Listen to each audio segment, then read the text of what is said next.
recebendo aqui o Dr. Danton Correia, cirurgião do aparelho digestivo. Nós chegamos no mês de fevereiro, então, e tem o mês da conscientização, e é importante que a gente fale isso. Antes, no intervalo, o senhor observou aqui, ficou me olhando assim, meio de lado, meio sério, né?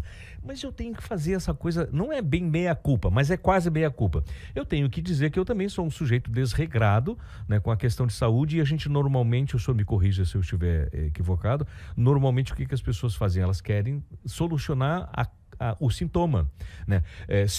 Resolveu o sintoma, tirou a minha dor, aliviou, tomei a medicação, eu acabo esquecendo que há um problema ali que de repente precisa ser investigado, né? Sim. Ou seja, a falta de interesse, ou seria a falta de cuidado, não de interesse, né?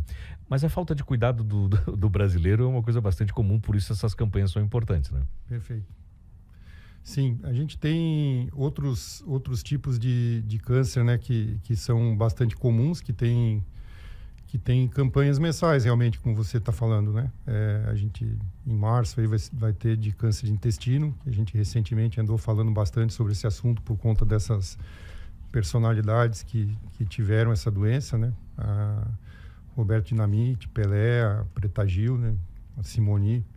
Então, teve uma divulgação grande a respeito dessa doença, mas e é uma doença bastante frequente, né, o câncer de intestino. Esse mês de fevereiro agora, que é o fevereiro verde, né, ele é o mês de conscientização sobre o câncer de vesícula, que é uma doença bem mais rara, mas não por ela ser rara que a gente não deva conscientizar também. Eu ia comentar com o senhor agora, assim, como profissional da comunicação, houve-se uma série de situações que estão relacionadas a doenças, a tumores, o câncer, que é o mais comum, né? E por conta de um número grande de informações do que é mais comum nós ouvimos, quando se ouve falar em câncer de vesícula biliar, o senhor falou, é uma doença mais rara e quase que não chega assim tanto, né? Um nível maior de informações para o ouvinte, para o leitor, para o telespectador, enfim, para quem consome informação, né? Como é que se estabelece o câncer e o que é exatamente essa doença na vesícula biliar? Como é que ele procede no organismo humano? Então, o câncer de vesícula, ele é uma doença que surge normalmente em vesículas que têm cálculos, que têm pedras dentro, né? Então, é um processo inflamatório crônico que essas pedras provocam ali na parede da vesícula, e que não é da noite para o dia que essa inflamação vai acabar gerando um tumor, né? Mas ao longo de vários anos... Ei! Rede Jovem Pan News. Ligado na cidade. Jovem Pan News Florianópolis. São 11h38, 11h38, já estamos de volta aqui na Jovem Pan e hoje recebendo aqui o Dr. Danton Correia, cirurgião do aparelho digestivo e oncológico. O doutor é praticamente manezinho, embora nasceu no Paraná, mas ele veio para cá muito novo mesmo. Ele se formou, inclusive, aqui na Universidade Federal de Santa Catarina, então é um manezinho que estudou aqui na nossa UFSC, que é grandiosa, que formou já grandes nomes da nossa cirurgia, de profissionais que continuam atuando aqui, doutor, e muitos que já estão fora. Falando em fora, ele foi buscar especialização, buscou o que há de melhor aqui neste ensino que foi importante para ele em São Paulo, e também parte da especialização feita nos Estados Unidos. E também o senhor é professor de cirurgia da oncologia do aparelho digestivo, né, doutor? Perfeito. Ou seja, com toda essa sabedoria, com todo este currículo, o senhor é a pessoa certa para a gente falar de conscientização, né? Bom dia, bem-vindo aqui à Jovem Pan. Muito obrigado pelo convite. Nós chegamos no mês de fevereiro, então, e tem o mês da conscientização, e é importante que a gente fale isso. Antes, no intervalo, o senhor observou aqui, ficou me olhando assim, meio de lado, meio sério, né?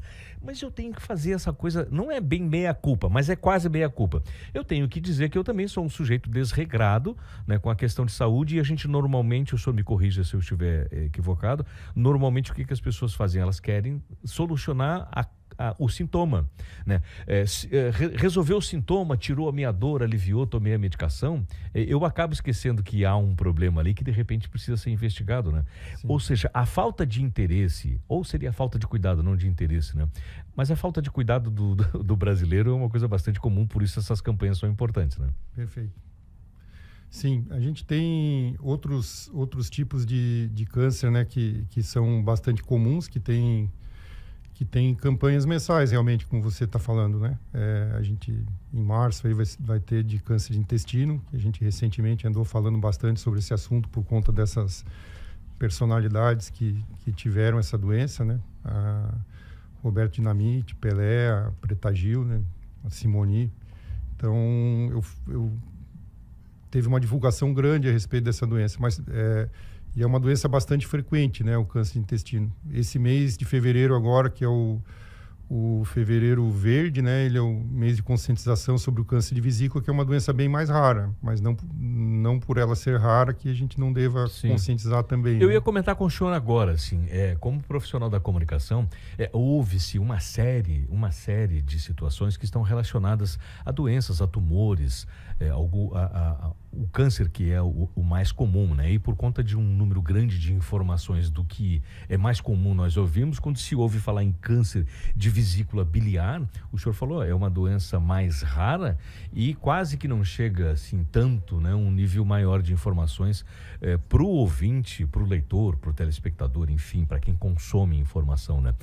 Como é que se estabelece o câncer e o que é exatamente essa doença na vesícula biliar? Como é que ele procede no organismo humano? Então, o câncer de vesícula, ele é uma doença que surge normalmente em vesículas que têm cálculos, que têm pedras dentro, né? Então, é um processo inflamatório crônico que essas pedras provocam ali na parede da vesícula e que não é da noite para o dia que essa inflamação vai acabar gerando um tumor, né? Mas ao longo de vários anos, essa inflamação, em decorrência da presença da pedra ali, ela pode formar esse tipo de câncer na parede da vesícula. Então, esses anos podem ser bem longos mesmo, por isso que é uma doença mais comum a partir dos 70 anos de idade. Dos 70 anos. E ele se concentra, a origem dele é em que parte do organismo é no aparelho digestivo, diretamente lá. A vesícula, ela é um órgão que fica aderido ao fígado, né? Então, se a gente for localizar assim para a pessoa em casa, tentar imaginar onde onde a gente coloca a mão dizendo que é o estômago, é um pouco mais para o lado, aqui para o lado direito, né? Então, seria na altura do estômago, um pouquinho para o lado, no lado direito. Certo. Ali fica a vesícula. A vesícula, ela armazena e concentra a bile que é produzida pelo fígado. Então, o fígado produz essa substância amarelada, né, que é um detergente, que a gente chama de bile, né? Todo mundo com certeza já ouviu falar nisso. E quando a gente come algum alimento gorduroso, a vesícula se contrai, expulsa essa bile para o intestino e essa bile vai ajudar a digerir essa gordura. Ela vai tornar as partículas gordurosas menores para que o nosso intestino possa absorver de uma forma mais efetiva, né? Que tipo de situações, que tipo de rotina talvez o indivíduo precisa ficar atento para que ele possa evitar? Não sei se é possível, né? E inclusive a gente conversava nos bastidores aqui, é uma doença inclusive de diagnóstico precoce ou em qualquer tempo difícil, né? É difícil. O que acontece, né? A pedra na vesícula é um problema extremamente comum, em oposição ao câncer de vesícula, que é um problema bem mais raro, né? Então, as pessoas que têm pedra na vesícula, elas podem sentir um desconforto no estômago, né? Ou elas acham que é no estômago, mas normalmente é um pouquinho mais para o lado, como eu estava falando. E normalmente na forma de uma dor, um desconforto após uma meia hora, 40 minutos após comer alguma coisa gordurosa. Então, a pessoa que descobre que tem pedra na vesícula e essa pedra está provocando sintoma, ela tem indicação de remover a vesícula pelos sintomas que a pedra está provocando. Muitos pacientes têm a pedra e acabam descobrindo que tem a pedra porque fez um ultrassom por outro motivo e acabou descobrindo que tem a pedra lá, mas a pedra não está incomodando. Aí entra nesse caminho aí que você estava falando, Marcelo, que eu tenho a pedra, mas não me incomoda essa pedra aqui. Eu vou deixar essa pedra aí porque não está me provocando nada. Resolveu a dor, mas o problema continua. Quando dói uma vez, vai doer mais vezes, né? Então, eu estou falando de paciente que nunca sentiu nada, mas que descobriu que tem uma pedra ali. Então, quanto maior é a pedra, uma pedra, por exemplo, acima de 2 centímetros, né? Tem outra condição que também predispõe, que é quando deposita cálcio na parede da vesícula, que a gente chama de vesícula em porcelana. São condições que predispõem ao câncer de vesícula. Então, isso seria uma indicação para cirurgia também? Todo mundo que tem a pedra precisa remover a vesícula, mesmo que não sinta nada? Tem cirurgiões que acreditam nisso, né? Mas a maior parte dos países não se faz isso, se o paciente é assintomático, né? E não tem nenhum outro fator de risco, a gente pode acompanhar, mas esse acompanhamento tem que ser feito, né? É uma doença rara, então todo mundo deve fazer exame periódico para evitar? Não, mas para quem tem esses fatores de risco, eu tenho uma vesícula calcificada, eu tenho pedra na vesícula, eu tenho um pólipo na vesícula, que pode surgir pólipo igual como surge no intestino, né, que a origem do câncer do intestino são nesses pólipos que surgem no intestino, pode surgir na parede da vesícula também. Então, quem tem essas condições que predispõem ao câncer de vesícula precisa acompanhar, sim. São 11h46, 11h46 aqui na Jovem Pan. Hoje, Danton Correia, o doutor cirurgião do aparelho digestivo e oncológico e professor de cirurgia da UFSC aqui em Florianópolis, falando conosco um pouco sobre essa questão aqui do câncer de vesícula biliar, que é raro, né?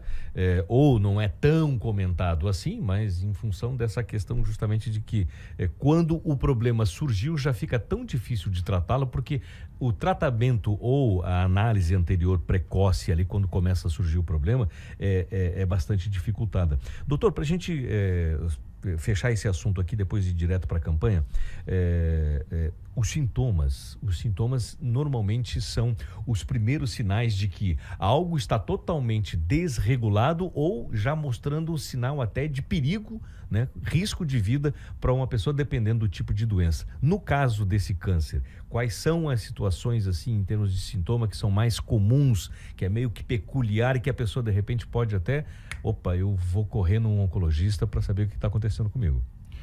Sim, justamente nessas pessoas que têm pedra, né, ou têm um pólipo e começam a sentir um desconforto maior nessa região alta do abdômen, principalmente do lado direito, né, e chama muita atenção se a pessoa estiver perdendo peso ou ficar com os olhos amarelos, a urina de cor escura, né, que são sinais de que o fluxo biliar não está acontecendo de uma maneira adequada.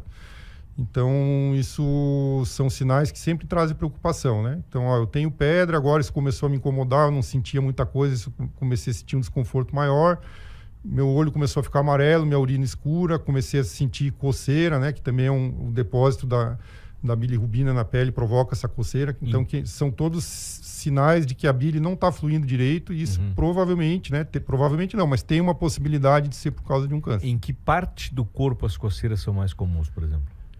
E aí coça tudo, na realidade, né? Porque quando a pessoa começa a ficar amarela, coça o corpo todo. Né? Aí não vai... Numa fase inicial, a gente nota o amarelo nos olhos, né? Certo. Mas, posteriormente, o corpo todo vai ficando amarelo. Muito bem, 11h48. A campanha acontece durante todo o mês. E aí, o que é importante destacar nessa campanha de conscientização? Exames, uma avaliação médica, embora com relação à questão de exame fica difícil, né? Porque precocemente não dá para trabalhar bem assim a identificação. Mas o que é importante destacar nessa campanha? O importante é isso, né? São essas condições predisponentes que eu falei, as pedras, a vesícula calcificada, né? Chamada de vesícula em porcelana, ou quem tem pólipo, esses pacientes têm que acompanhar periodicamente com ultrassom. Então, esse acompanhamento com o seu médico de confiança, né? Para a gente ver se aquilo ali está evoluindo ou se está estabilizado simplesmente naquela presença dessas condições, é importante que se faça esse acompanhamento aí. Né? Também... quando surgem sinais nesse exame, né, que a gente ainda não tem certeza, será que isso aqui se trata de um câncer? Por exemplo, a parede da vesícula pode começar a espessar, ela pode começar a surgir um nódulo. Então, nessas situações, a gente já remove a vesícula. Né? Então, a gente consegue remover a vesícula numa situação onde, se tiver um tumor ali, ele é um tumor pequeno e tratável, né? Muito bem, então preste bem atenção. Você tem durante todo esse mês, e na verdade não é só nesse mês, é porque a gente está falando da campanha de conscientização. Ora que a gente não tivesse precisar, né, tanto dessas campanhas de conscientização para chamar a atenção, especialmente de questões que estão relacionadas à nossa saúde. Como eu disse para o senhor ainda há pouco, falando na primeira pessoa, você acaba se descuidando. Não, corrigiu ali a dor, não importa qual seja, né? Corrigiu a dor, o sujeito acaba esquecendo. É vida que segue, não pode ser assim. Doutor, muito obrigado pela visita, obrigado pelas informações e, sobretudo, pelos esclarecimentos que são fundamentais de uma doença de difícil entendimento antes, precocemente, importante, né? E que depois, olha, passou dos 70 anos, é importante a gente manter a vida. Quem dera pudéssemos viver depois dos 100 anos também, né? Obrigado pela visita. Obrigado pelo convite.